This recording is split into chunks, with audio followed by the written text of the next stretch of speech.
할렐루야. 짜잔. 반갑습니다, 여러분. 우리 지난번 5월 5일 날 명랑운동회 했을 때 퀴즈가 나왔죠. 기도학교에서 제가 그날 기도학교에서 그 전날 기도학교에서 뭘로 시작했냐? 짜잔. 근데 저도 모르겠더라고요. 그래서 제가 오늘 둘 다 했어요. 짜잔과 할렐루야를 둘 다 했어요. 정말로 여러분 반갑습니다. 얼마나 하나님을 사랑하시면 이 자리에 앉아 계시겠어요. 하나님은 정말 예배자를 사랑하시고 자기의 이름을 부르는 자들을 이렇게 기뻐하시거든요. 제가 하나님께 한 말씀 들은 거는 물론 제가 다는 아니겠죠. 제가 잊어버린 말씀도 있을 텐데 특별 계시로 이렇게 저에게 딱 음성이 임한 그런 거는 몇십 년째 그거 묵상하고 또 생각하면 또 새롭고 그렇거든요. 제가 대학교 4학년 때 그 30 명단에 이름이 딱 붙었을 때 두 번만 시험 보면 졸업시험 합격인 거거든요. 근데 저는 두 번째 시험을 봤는데 그게 이제 미달돼가지고 첫 시험이 시험 있는지 몰랐다고 그랬죠. 그래가지고 뒤늦게 이제 하니까 이게 공부 양이 워낙 많아가지고 4년 동안 배운 거를 하니까 도저히 할 수가 없었어요. 제가 또 본래 공부를 못했거든요. 전혀 우등생이 아니었어요. 그러니까 얼마나 이게 우죽했겠어요. 근데 이제 제발 그 창피스러우니까 30명단에는 좀 안 붙게 해주세요 그랬는데 못지게 30명단에 제 이름이 딱 붙은 거예요. 120명 중에서 10명 미만이었던 것 같아요. 정확한 숫자는 잘 모르겠는데 그래서 제가 그날 얼마나 뿔이 나고 창피하고 그냥 한마디로 돌아버리겠는 거예요. 그래서 당장 집에 돌아가서 공부를 시작해야 되거든요. 급해요. 이번 삼시에도 떨어지면 진짜로 졸업 못해요. 그 해에 몇 명은 졸업 못했어요. 어떤 사람은 대학원 시험에 합격해서 조교가 됐는데 그렇게 됐는데 졸업시험 떨어져가지고 안 된 사람도 있고요. 하여튼 이상한 일들이 있어요. 그래서 제가 그날 이제 하나님께 질문을 했잖아요. 우리 남편 목사님이 그때 저랑 같이 이제 둘이 사귈 때였는데 신학생이었다고. 그날 이제 겨울방학 시작하면서 거기에 무슨 다니엘 기도회인지 여리고 기도회인지 신학교에서 있는 거예요. 그래서 제가 거기를 따라갔어요. 공부 안 하고. 공부고 뭐고 다 필요 없어. 그러면 나는 왜 나한테 하나님이 이렇게 억울하게 하셨는지 난 정말 최선을 다해서 했었으니까 하나님 왜 나를 이렇게 하셨는지 왜 나를 이렇게 창피를 주시는지 반드시 알고야 말리라 하고는 가서 엄청 크게 기도했거든요. 설교는 하나도 안 듣고 막 기도할 생각만 하고 있다가 설교 끝나고 기도 주여 삼창 들어가자마자 이제 물 만난 거예요. 그래서 막 기도했는데 10분이 안 가서 하나님이 저한테 너는 내 이름 위에 무엇을 더 자랑하려고 하느냐. 지난 주 중에 계속 이 말씀이 생각났어요. 너는 내 이름 이외에 무엇을 더 자랑하려고 하느냐. 그 당시에는 다른 뜻이 하나도 생각나지 않고 그냥 거절이었거든요. 네 이름이 뭐 중요해? 내 이름이 중요하지. 예수님이야. 예수님은 그렇게 말씀하신 거예요. 예수님, 그래서 제가 예수님은 자기 이름만 중요하고 내 이름 따위는 중요하지 않구나. 나는 막 창피를 당하고 무시를 당해도 아무 상관이 없으시구나. 당신만 높으시구나. 근데 뭐 어쩌겠어요. 굉장히 억울하고 속상했지만 엄청 울고는 그냥 공부해가지고 하여튼 제가 지금 이 자리에까지 섰으니까 삼시 합격했겠죠. 네. 그랬는데 너는 내 이름 위에 무엇을 더 자랑하려고 하느냐. 그러니까 어디를 가든지 너는 항상 내 이름을 자랑해라. 예수의 이름을 자랑해라. 그 말이에요. 제가 기도학교를 간신히 지금 버텨가지고 여기까지 오면서 지금 내가 하는 게 예수의 이름을 자랑하는 거구나. 내가 얼마나 아프고 힘들고 밤에 잠을 못 자고 무섭고 그래도 또 기도학교는 해야 되거든요. 제가 항암하고 3주인가 한 달 정도 만에 다니엘 기도회에 섰었어요. 근데 정말 제가 저녁 8시가 되면 그냥 쓰러졌었거든요. 집 밖으로, 안방 밖으로 못 나가는 사람이었는데 무슨 용기로 그 다니엘 기도회 8시부터예요. 제가 거기 서울에 잠실까지 가가지고 근데 어디서 힘이 났는지 그리고 그때 제가 아픈 얘기는 하지 않았어요. 그 이야기가 들어가면 군더더기가 될 것 같더라고요. 정말 제가 예수 그리스도에 대한 말씀을 할 수 있다는 거, 내 삶에 하나님이 어떻게 역사하셨는지 그 이야기를 할 수 있는 무대를 주셨다는 것에 감격한 나머지 뭐 내가 암 환자라는 거, 항암해서 머리가 다 빠졌다는 거, 그런 거 하나도 중요하지 않았어요. 누가 내 머리 가발인 거 알아보면 어떡하나, 그런 것도 하나도 중요하지 않았어요.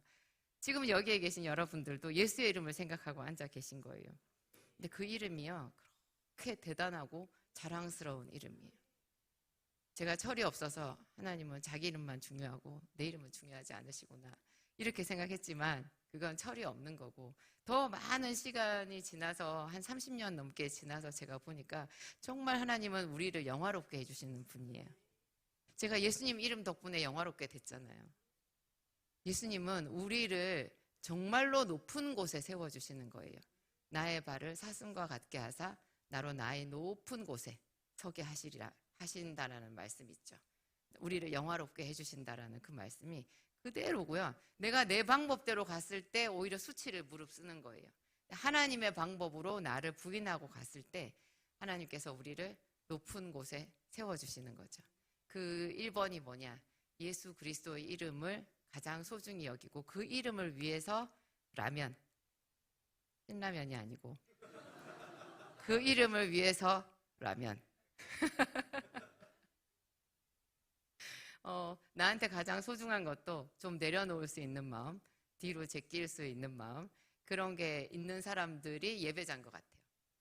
오늘 그런 분들만 여기 다 모이신 줄 믿습니다. 오늘 제목 띄워주세요. 신비롭고 은혜로운 성령의 임재. 여러분 요새 성령의 임재 좀 느끼세요? 많이 느끼세요? 금요 성령 집회가 굉장하잖아요. 그래서 제가 제 유튜브 스튜디오에서 하는 기도학교에서 무슨 말을 하다가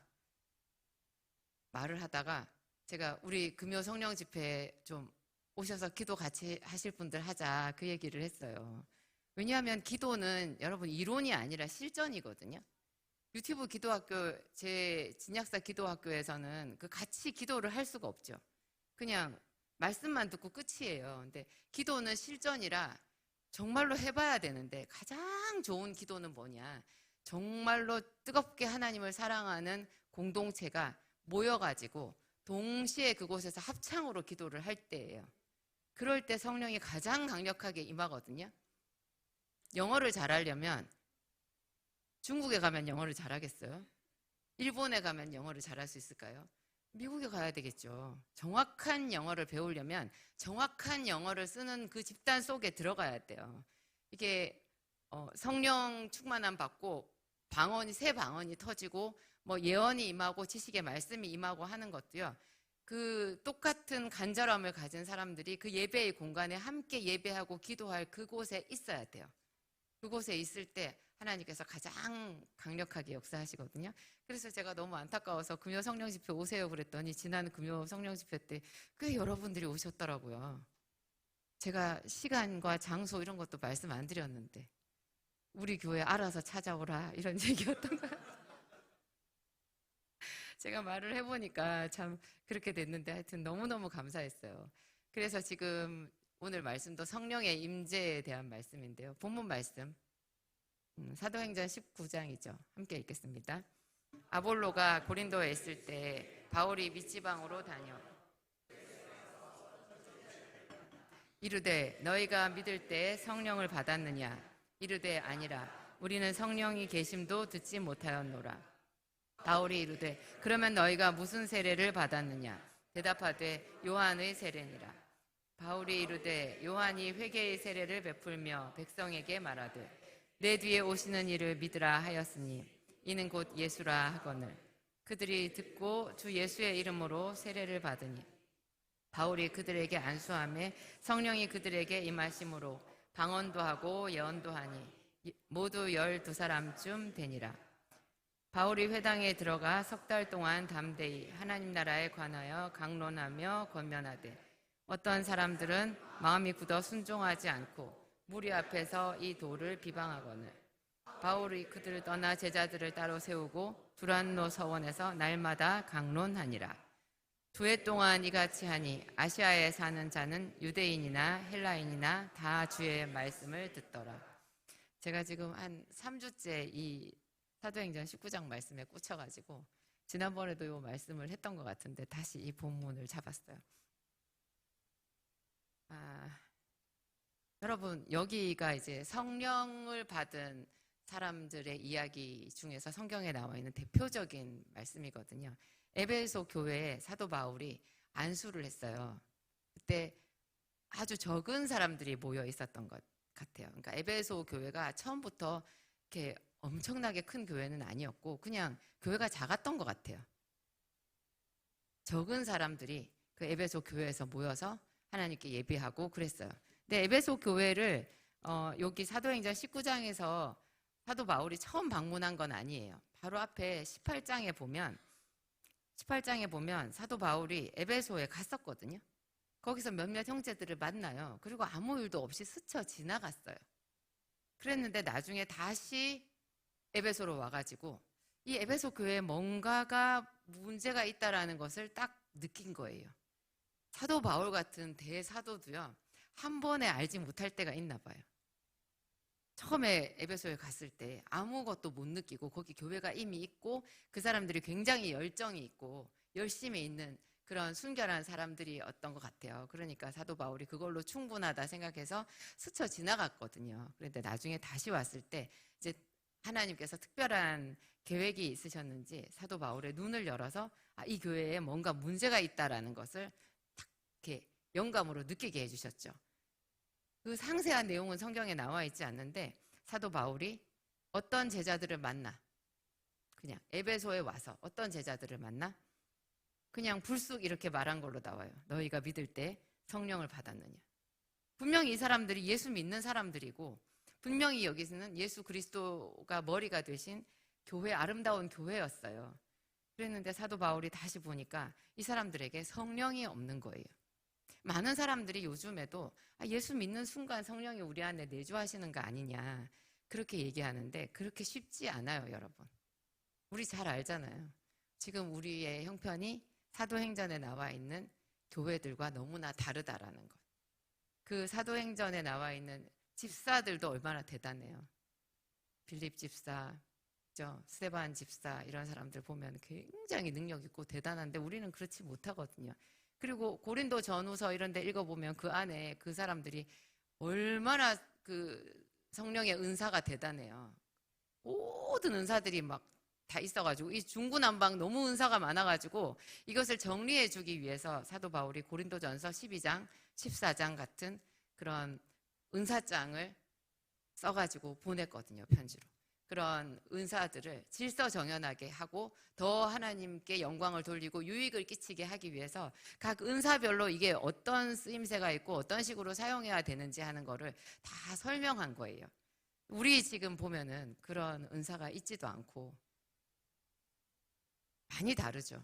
저는 사도행전을 더 많이 읽고 난 뒤에 교회를 갔거든요. 어땠겠어요? 이상하다, 교회가. 이런 데였나? 제가 간 교회가 여의도 순복음 교회였는데도 그랬어요. 그게 제가 1990년대 초니까 그때 아직 굉장히 뜨거울 때였거든요. 그랬는데도 제가 사도행전에서 봤던 교회랑 실제로 내가 갔을 때 그 교회는 많이 달랐어요. 더 좋았겠어요? 그렇지 않았거든요. 그러니까 이것은 그 차이는 결국 성령의 역사인 거예요. 성령의 역사. 성령은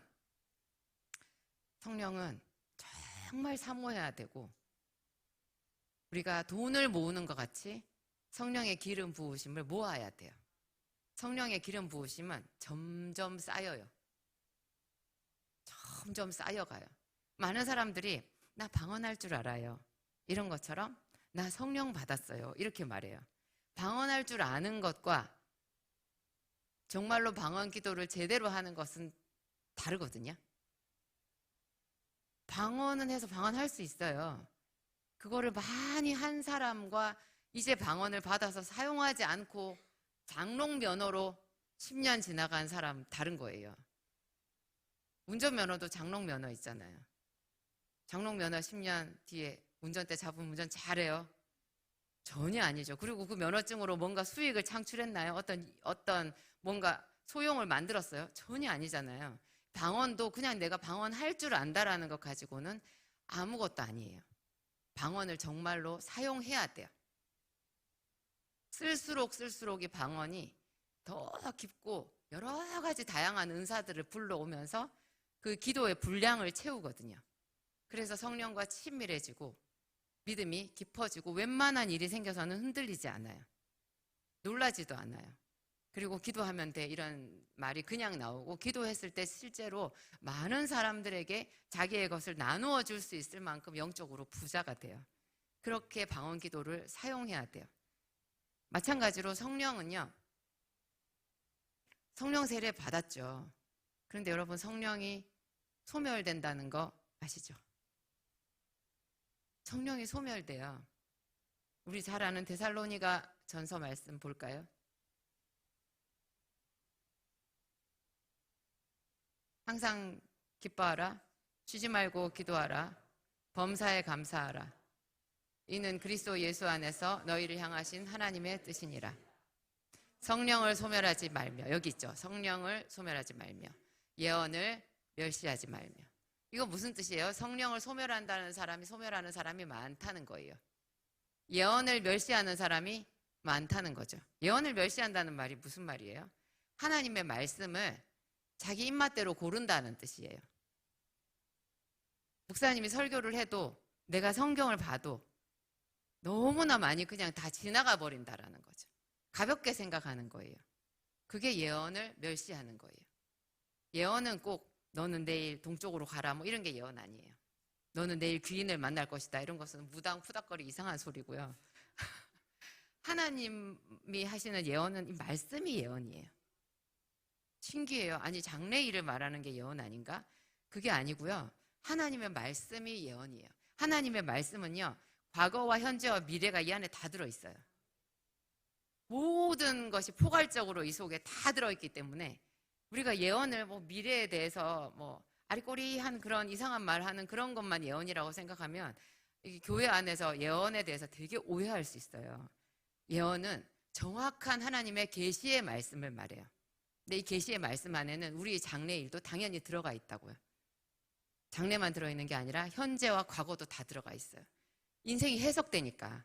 이제까지 살아왔던 내 인생이 예수님을 만나고 하나님의 말씀을 받으면 해석이 되거든요.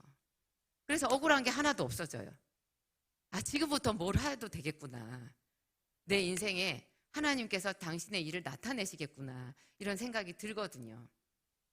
그런데 이런 하나님의 말씀을 보통 우리의 육적인 습관으로 생각해 보면 그냥 이렇게 흘려버리는 거죠. 그 말씀을 아유 뭐 형편에 맞춰서 믿어야지 뭐 어떻게 다 하겠어. 그렇게 말해요. 아, 신앙생활은 지혜롭게 하는 거야. 지혜롭게. 형편에 맞춰서. 예전에 그렇게 말하는 권사님이 있었거든요. 지금은 여기 안 계세요. 권사님이 계셨는데 제가 그때만 해도 어려가지고 정말 좀 귀에 거슬리는데 이상한데 형편에 맞춰서 정말 되게 귀에 거슬리네. 근데 그 자리에서 그걸 말을 못했어요. 제가 뭐가 잘못됐는지를 탁 집어서 말을 못하겠더라고요. 그래서 그 말이 굉장히 오랫동안 제 속에서 무르익었어요. 제가 계속 고민하고 형편에 맞추는데 하나님 형편에 맞춘다라는 말이 참 맞는 말이잖아요. 우리 형편에 맞춰서 살아야 되지 않나요? 형편에 맞춰서. 형편에 맞춰서라는 말이 참 범사에 통하는 그런 조리 있는 말이에요. 상식이 통하는 말은 맞아요. 그런데 믿음은 상식을 초월하는 거죠. 믿음은 특히 하나님께 드리는 것, 하나님 예수 그리스도를 따라가는 이런 것은 우리가 형편을 넘어서서 하는 거고 성경에 하나님께 칭찬받은 믿음은요. 전부 보면 형편을 넘어선 거예요. 공통점이더라고요. 아, 믿음은 형편을 넘어서는 거구나. 그래서 헌금도 형편에 맞춰서 해라 이렇게 하시지 않고 놀랍게도 각각 마음에 정한 대로 할 것이요. 인색함으로나 억지로 하지 말지니. 와, 하나님은 좀 형편을 넘어서서 하는 그런 믿음을 원하시는구나. 그 생각이 들었어요. 근데 여기 하여튼 이 사람들이 성령이 필요하다라는 것을 사도 바울이 딱 알고 믿을 때 성령을 받았느냐? 성령이라는 핵심 문구를 딱 말했어요. 그러니까 깜짝 놀라게도 우리는 성령이 계심도 듣지 못하였노라. 우리는 듣긴 다 들었어요. 들었는데 잘 몰라요. 그게 문제죠. 성령은 여러분 성령이 있잖아요. 임파테이션이 된다라는 거. 임파테이션으로 우리한테 들어온다는 거 들어보셨어요? 임파테이션. 제가 영어를 잘하지는 못해요. 근데 우리 목사님이 이 말을 쓰시더라고요. 임파테이션이 된대. 임파테이션이야 이거. 그런 말을 하는 거예요. 그 찾아보면 전수예요. 전수되는 거예요. 가만히 보면요, 여러분 성령이 그냥 내가 혼자서 이렇게 있는데 위에서부터 성령이 확 임한 적이 거의 없어요. 성경에서 성령은 어떻게 임해요? 다윗은 어떻게 성령 받았어요?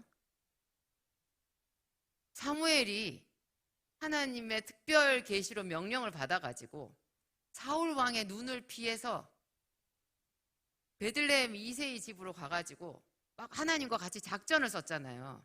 좋은 일이 있으니까 제사를 지낼 테니까 너희 장로들은 모여라 이렇게 말하라고 그래요. 하나님이 그렇게 어렵게 사무엘은 이 사울 왕이 알면 내가 기름 부으러 누구한테 갔다 그러면 이제 지금 사울 왕이 버젓이 살아있는데 악신이 들려있잖아요 지금. 근데 자기가 어디 가서 누구한테 기름 부었다 하면 자기도 위태로울 수 있잖아요. 그런데 하나님이 굳이 그것을 거슬러서 무시하고 약간 사울의 눈을 피하게끔 이렇게 작전을 쓰셔가지고 베들레헴까지 가서 굳이 그 아들들을 하나씩 지나가게 하셔가지고 이 아들 더 없냐 이런 복잡한 과정을 거쳐서 다윗을 만나서 그에게 기름을 부은 거예요. 기름을 붓고 난 뒤에 성경에 분명히 나와요. 그때로부터 다윗이 성령에 크게 감동하니라. 그전에도 다윗은 소년 시절에 이미 이게 악기 연주를 했죠. 수금을 잘 탈 줄 알았고 이미 물매질도 잘했던 것 같고 그리고 그때도 시를 쓰지 않았을까 그런 생각이 들어요. 왜냐하면 수금을 탔으니까 노래를 불러야 되잖아요. 그랬는데 이미 그것만 해도 굉장히 하나님을 사랑하고 사모하고 하니까 어떻게 보면 성령의 사람이라고 할 수 있거든요. 그런데 한꺼풀 더 넘어가야 되는 성령의 기름 부으심이 있는 거예요. 그래서 하나님이 일부러 사무엘이라는 이 선지자를 보내셔가지고 그 복잡한 모든 과정을 거쳐서 기름을 붓게 해주신 거죠. 전수되는 거예요. 성령의 기름 부으심이. 오늘 우리가 여기 읽은 부분도 그렇죠. 그냥 이 사람들이 얼마나 에베소에 있는 사람들이 열정이 있고 처음에 사도 바울이 보았을 때 전혀 이상함을 느끼지 못할 정도로 이 사람들이 열심히 있는 신앙인들이었던 거예요. 그러면 하나님이 이들에게 성령을 부어주셔야 맞죠. 자기들도 기도를 했을 거 아니에요. 성령을 부어주셔야 맞는데 굳이 하나님이 사도 바울을 보내셔가지고 그의 눈을 열어서 이런 질문을 하고 이 과정을 사도행전 19장에 명백하게 기록을 해놓으신 거예요. 무슨 뜻이에요? 우리도 이렇게 해야 성령을 받는다라는 뜻이에요. 이렇게가 뭐예요? 지금 교회에서 받았잖아요. 사람들이 교회에 모여 있었고요. 거기 교회에 사도된 사도 바울이 있었어요. 성령에 충만한 지도자가 있고 거기에 모인 공동체가 있고 거기서 함께 기도했을 때 성령이 임한다는 거예요. 그리고 그 성령은요. 오늘 목사님이 얘기를 했어요. 뭐든지 집중 이렇게 모이는 것이 힘이라고. 차곡차곡 쌓여야 된다고. 이 기도도 우리가 한 번 기도해가지고 응답받고 그러면 우리 전부 교만해서 못 쓰는 사람 될 거리. 수리수리 마수리가 따로 없을 거예요. 제가 그런 생각도 해봤어요. 왜 하나님은 한 번에 기도 응답을 안 해주시나. 내가 탁 기도해서 뭐가 딱 이루어지면요 전부 우리 타락해요. 인내 그런 거 하나도 없어요. 아주 버릇이 고약한 사람이 될 것이고 가난한 사람 보면 얼마나 무시하겠어요. 그래서 하나님이 우리한테 길게 기도하게끔 인내하게끔 그리고 세상에서도 열심히 자기 일을 하게끔 연구도 하게끔 때로는 절망과 좌절을 맛보게끔 그 가운데서 주의 이름을 부르게끔 하시는 거예요. 그래가지고 그런 수많은 과정을 거쳐서 지금의 목사님과 제가 된 거거든요. 여러분 보기에 제가 허물이 있을 거예요. 그래도 여러분 이해해 주세요. 이거 엄청 많이 갈고 닦은 거예요. 정말 제가 반짝반짝 닦인 거예요. 이해해 주세요. 그리고 그것은 우리 모두에게 적용되는 거예요. 남의 허물만 있는 거 아니에요. 우리 모두가 다 허물이 많고, 그래서 하나님이 계속 모여서 계속 기도하고 계속 세상에서도 힘든 우리 일을 감당하고 때로는 잠도 못 자고 뭐 슬퍼하거나 두려워하거나 그런 과정들 속에서 하나님을 찾고 기도하게끔 만드신 거예요. 그래서 오늘 사실은 결론이요, 주 예수의 이름으로 세례를 받고 그들에게 안수함에 성령이 임하심으로 방언도 하고 예언도 하니 12사람쯤 되니라 하고는 끝나야 돼요. 짜잔. 대사도인 사도 바울에게 안수를 받고 방언도 하고 예언도 해요. 그럼 끝난 거 아니에요. 많은 사람들이 자기가 방언도 하고 예언까지 하면 어떻게 되겠어요, 여러분? 뭐 척봉 보인다 이러면 목사님들 중에도요, 그래서 자기가 뭐 기도하면 방언 터지고 사람들 방언 터지고 막 예언이 임하고 그냥 병든 자가 낫고 그러면 그 목사님이 오해하기 쉬워요. 기도 분량이 다 찬 줄 알아요. 기도 분량은 완전히 별개의 문제예요. 은사가 있어도요, 기도 분량은 말 그대로 냉엄하게 분량을 채워야 되는 거예요. 다 채워야 돼요. 똑같아요. 은사가 있는 사람이나 없는 사람이나. 그래서 그것을 오늘 8절부터 우리에게 말하고 있는 거예요. 이제 12사람쯤 되니라, 이게 끝이 아니고 이게 시작이에요. 방언 받으면, 예언이 임하면 시작이라고요. 여러분 결혼 생활하고 20년 지나도요, 원택이잖아요. 그러면 20년 지나고도 사이가 좋은 부부가 있다고 하더라, 그런 소문이 있대요. 그러면 그런 부부가 있어? 이렇게 말하는 거예요. 그 다 권태기거든요. 권태기는 부부에게만 있는 거 아니에요. 여러분 교회에도 권태기가 있고요, 기도에도 권태기가 있어요. 내가 너처럼 옛날에 다 기도해봤어. 기도하는 거 보니까 기특하네. 그래, 기도는 그렇게 계속 하는 거야. 이렇게 말하는 사람들이 있으면 안 돼요. 우리는 항상 어린아이예요. 기도 20년 했어도요, 30년, 우리 목사님 자꾸 20년 연단 받았다고 하는데요, 우리 애가 30살이 넘었거든요. 우리 결혼하기 전부터 기도했거든요. 목사님이 헷갈리실 것 같아. 30년 넘었어요. 우리 한 35년 기도한 것 같아요. 근데 기도는 항상 어린아이 같은 심령으로 계속하는 거고요, 늘 지금이 시작이다라고 하는 거예요. 제가 여기 와가지고는 요 직전에 성전에서도 여기서 시작이다 그런 마음을 먹었을 때 제가 굉장히 행복했거든요. 여기 와서도 그래요. 이제 진짜 시작이다.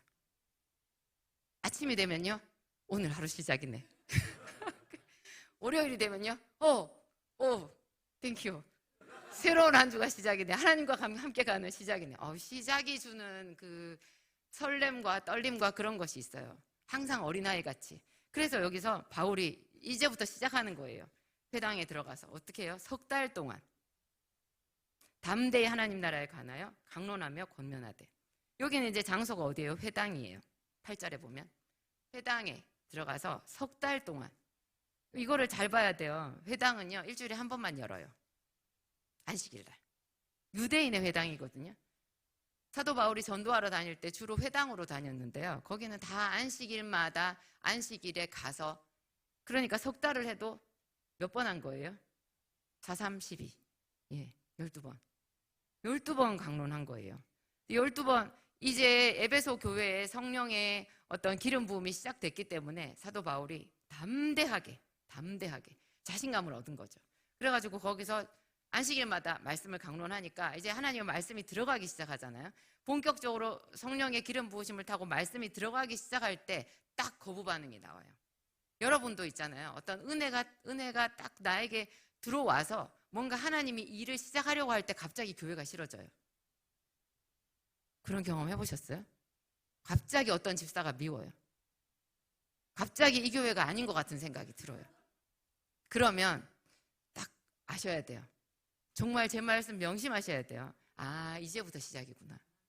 왜냐하면 우리 모두가 다 마음이 좁아요. 마음이 좁아요.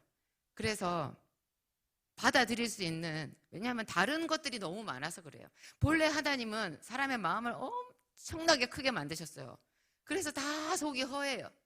뭘 갖다 채워도 이거 다 안 채워져요. 허해요. 그렇게 마음이 큰데 사람들이 거기다가 온갖 잡동사니를 갖다 놓은 거예요. 오늘 목사님이 아주 좋은 말씀 하셨죠. 교회로 올 때 사람들이 그거 다 갖고 온다며. 다 갖고 온대요. 전부 갖고 와서 여기 앉아가지고 머릿속이 복잡한 거예요. 굉장히 복잡해요. 그 복잡한 속에 하나님의 말씀이 들어가려고 하니까 뭐예요? 가시와 엉겅퀴와 돌밭과 막 그런 것들이 속에 막 있는 거예요. 저는 어떤 사람은 완전히 가시밭, 어떤 사람은 완전히 돌짝밭, 어떤 사람은 완전히 길가 이런 줄 알았어요. 그렇게 생각하고 성경을 해석을 하니까 할 때마다 그럼 나는 돌밭인가? 아니야, 그런 것 같지는 않아. 돌밭이면 내가 교회에 나올 리가 없겠지. 그렇게 조금 깊은 돌밭인가? 아니야, 상당히 옥토가 되었을 거야. 이렇게 생각을 했는데요. 나중에 보니까 그거 다 갖고 있어요. 우리 속에 가시와 이런 것들이 많아가지고. 그래서 예수님이 말씀하셨죠. 너희 속에 내 말이 있을 곳이 없으므로 나를 죽이려 하는도다. 예수님을 죽이는 방법이 뭐게요? 교회를 떠나는 거예요. 은혜를 받을 만할 때 딱 그 공동체를 떠나요. 하던 봉사 딱 그만둬요. 그래가지고 이게 분명히 신앙생활은 오래 했는데 딱 은혜의 점프가 없는 사람들 다 그런 사람들이에요.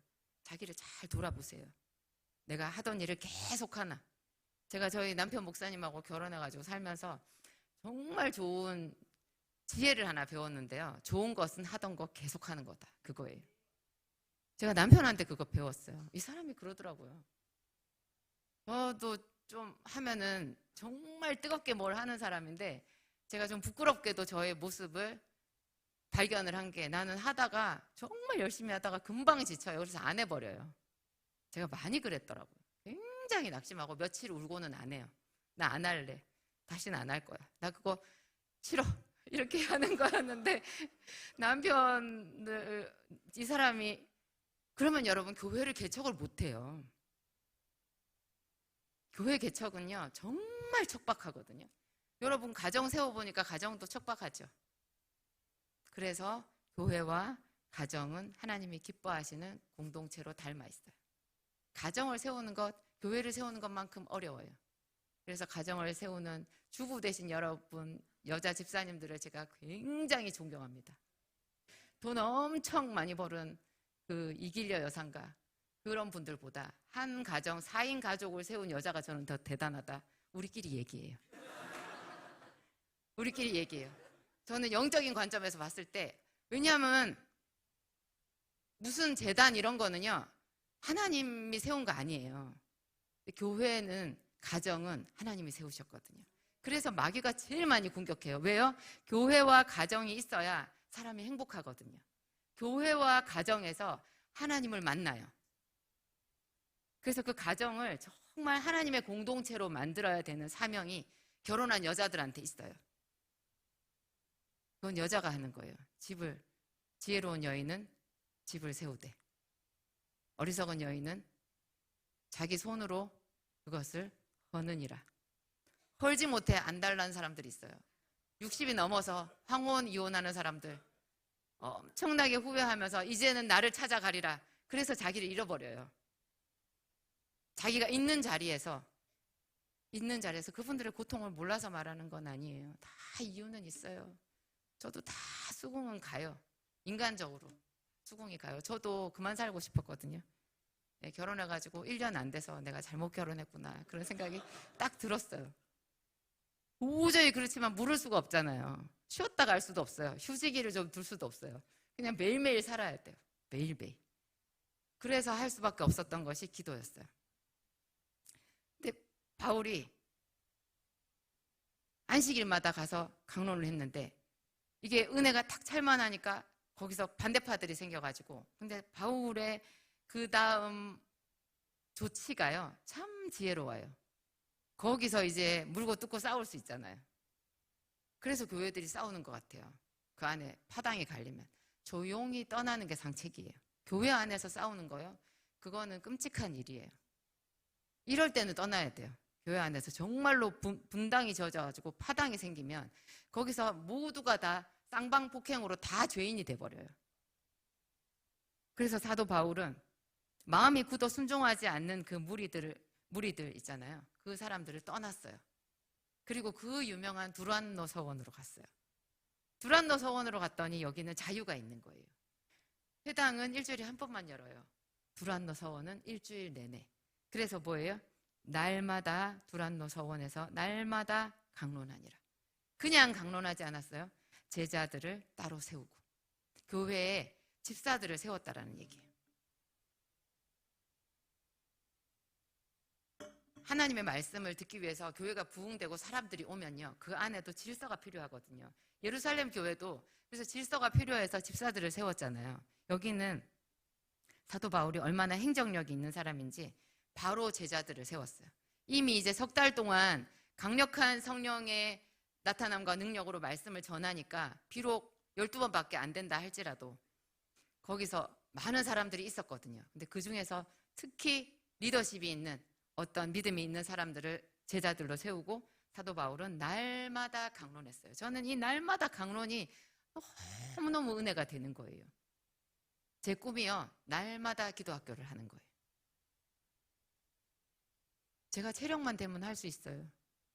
저는 날이 새도록 하나님에 대한 말씀을 하라면 멈추지 않고 할 수 있거든요. 교만인가? 아니, 즐겁잖아요. 즐거워요.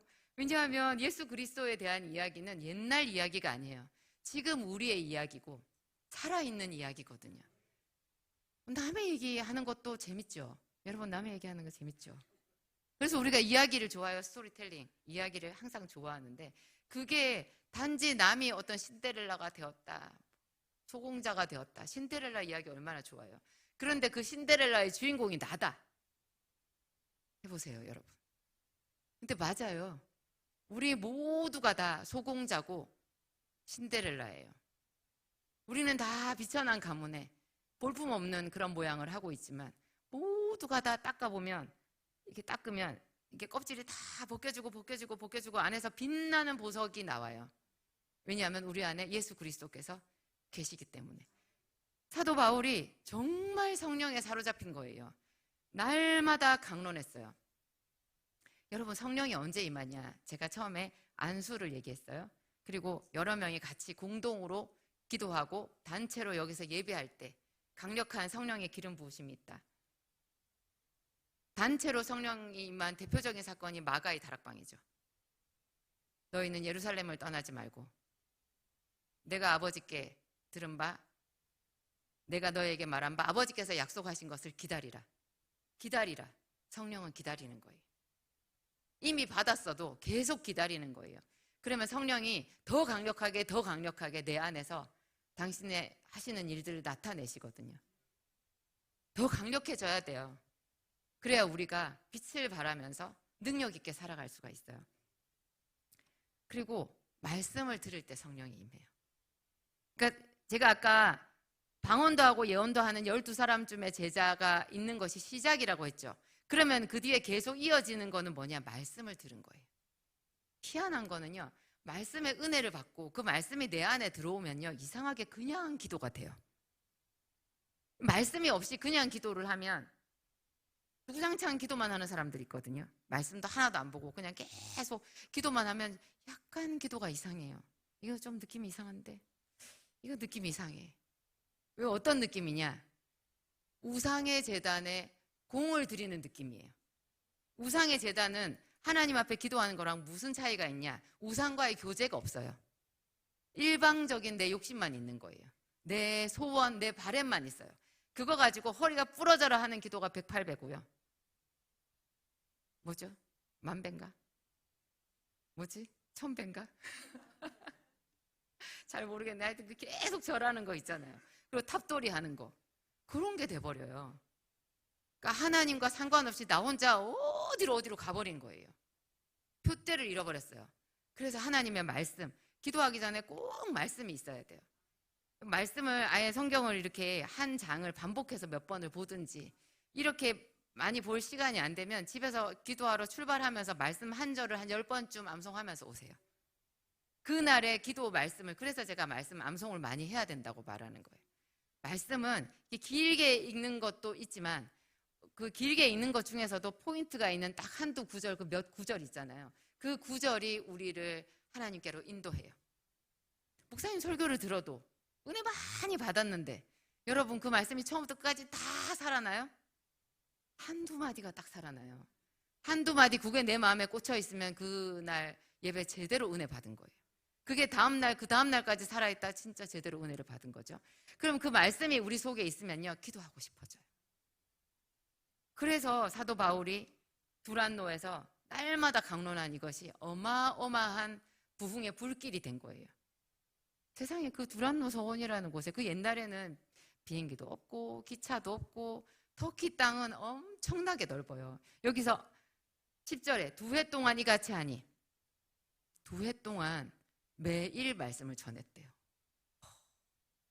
그리고 매일 말씀을 들으러 온 사람들도 대단하잖아요. 물론 어떤 사람들은 몇 달 듣고 자기 고향으로 돌아가고 그렇게 했겠지만 매일 와서 진짜로 들은 사람도 있었을 거예요. 정말로 영적인 부흥이 일어나면요, 저녁마다 교회에 사람들이 빽빽하게 찬대요. 왜냐하면 교회가 감동이 있으니까. 우리 일 끝나면 여러분 뭐 찾아서 떠나요? 감동이 있는 곳으로 떠나요. 여기서 감동이 하나도 없이 집에 가서 밥을 해야 된다, 집에 가서 애를 봐야 된다, 그러면 집으로 가는 걸음이 무지무지 무겁고 힘든 거예요. 근데 결혼해서 초창기에는 감동이 있었죠. 그럴 때는 가뿐하게 집으로 가죠. 교회에 감동이 있으면요, 이곳에 감동이 있으면 사람들이 자동적으로 교회로 모여요. 온 식구가 다 교회로 와요. 그런 날이 안디옥 교회에 있을 것 같아요. 제가 기대해요. 제일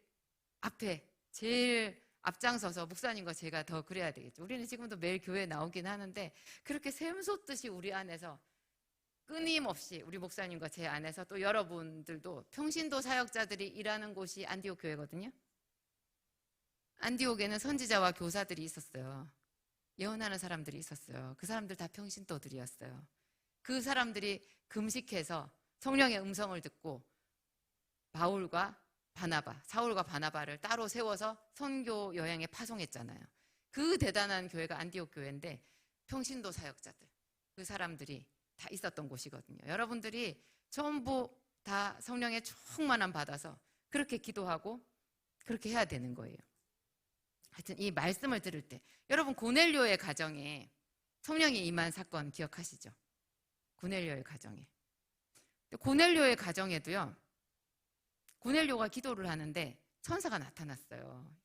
제가 말씀을 드리면, 사도행전 10장에 나오는 거죠. 천사가 나타나서 고넬료야, 너의 기도와 구제가 하나님께 상달되었느니라.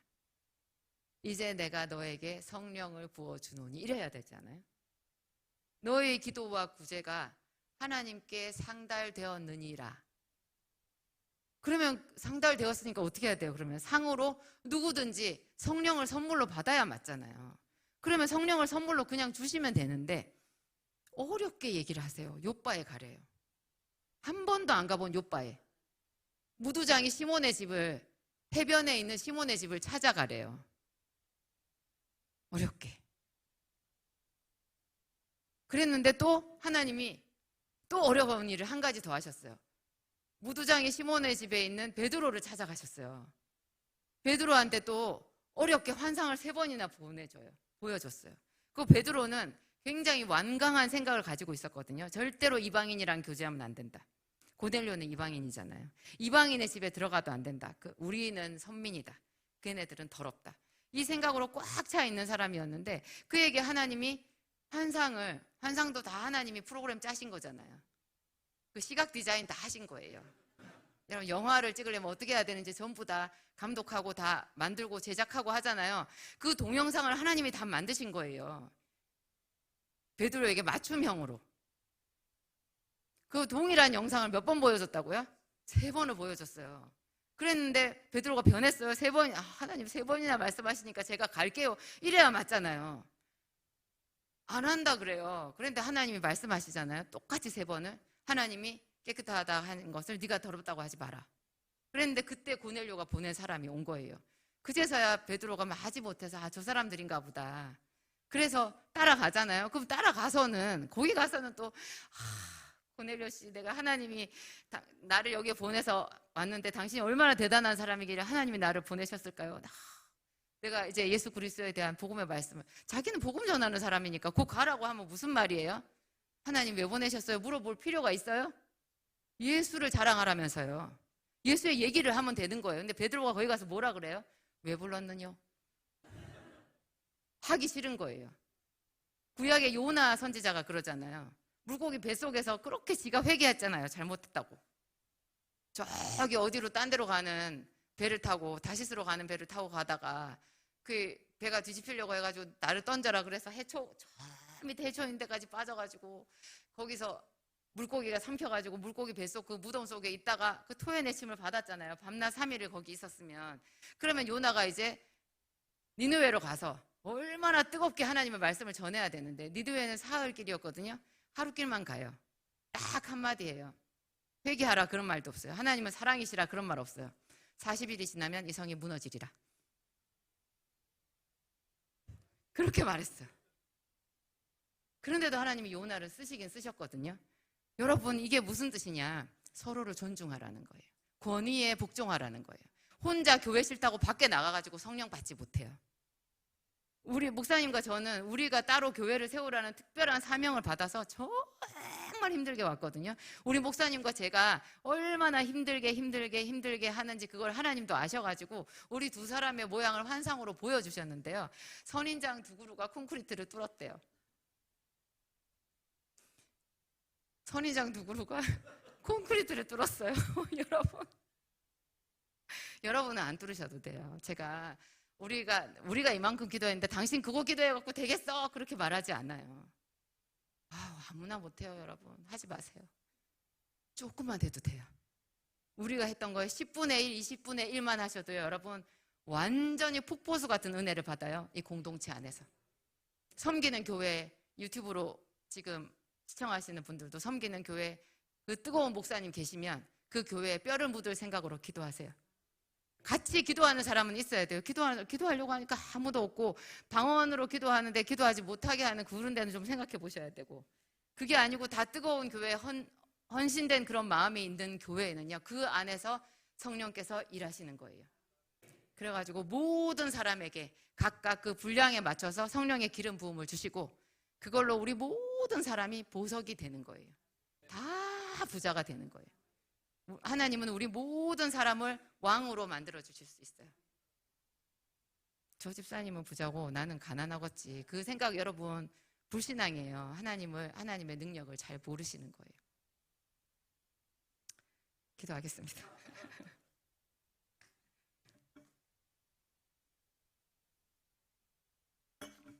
하나님 감사합니다.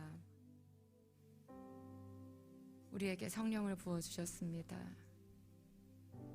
우리는 성령이 있음을 소문으로 들었으나 또 때로 성령의 감동을 받았으나 어떻게 하면 더 성령의 사람이 될 수 있는지, 더 깊은 영적인 차원에 들어갈 수 있는지 생각해 보지 못했습니다. 기도를 하다가 쉰 적도 많이 있었고 낙심한 적도 많이 있었습니다. 성령 하나님, 에베소 두란노 서원에서 2년 동안이나 하루같이 날마다 말씀을 전했던 사도 바울을 생각합니다. 그의 열정을 생각합니다. 그 연약한 몸으로 얼마나 많이 고난을 당하고 으스러진 그 몸을 가지고도 기쁨으로 2년 동안 복음을 전했고, 하나님 그 에베소 두란노 서원을 통하여서 온 아시아에 하나님의 말씀이 증거되었습니다. 사람들의 마음에 불이 지펴졌습니다. 하나님 나라가 임했습니다. 우리도 그 하나님 나라를 사모합니다. 우리 안에 하나님 나라를 이루시옵소서. 우리가 주저하지 않고 멈추지 아니하고 말씀을 들으며 함께 기도하기를 소망하고 주님 나아갑니다. 하나님 우리 중에 거하시옵소서. 우리가 참으로 성경에 나오는 우리의 안디옥 교회, 바울과 바나바를 파송했던 바로 그 안디옥 교회와 같이 하나님의 뜻을 이루어 드리기를 소원합니다. 성령의 나타남과 능력이 우리를 통하여서 퍼져나가게 하옵소서. 우리는 비천합니다. 너무나 연약합니다. 그런 우리를 불러주신 하나님, 당신께서 영광 받으시옵소서. 하나님, 우리는 이방인과 같이 보잘것없는 사람들입니다. 우리는 예루살렘 교회가 아닙니다. 변방에 있습니다. 그럼에도 불구하고 하나님, 우리 한 사람 한 사람을 불러주시고 소중히 여겨주시고 끊임없이 동일한 이 예배의 말씀을 우리에게 주셨습니다. 오늘 그 말씀으로 우리 한 사람 한 사람을 씻어주시고 주님, 하늘 문을 열어 주시옵소서. 예수님 이름으로 기도합니다.